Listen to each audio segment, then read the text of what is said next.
alam mo, hihingi ng pera, kailangan daw umuwi ng probinsya. Ako naman si Tanga, binigyan ko.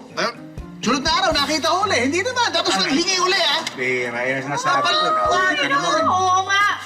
Kilala ko tong babaeng to. Nako, nakita ko sa Quiapo. Nakita ko sa Cubao. Nako, racket niya talaga yan. Talaga na, yan ang sinasabi ko. Tapos kunyari, di ba sinasabi, manghihiram? Manghihiram talaga? Kala mo naman may babalik? Kala mo babayaran talaga ibang klase dilensya nito? Pangklase ka? Pero totoo po yung sinasabi ko. Uwi po talaga akong probinsya. Uy, probinsya talaga, ha? O sige nga, talagang uuwi ka. Saan ang probinsya mo? Sa Bicol po. Saan sa Bicol? Teo, huwag ka magkakamali. Taga Bicol ako. Taga Albay. Albay? Taga Albay ako, ha? Saan doon? Sa Legazpi. Taga Legazpi rin ako.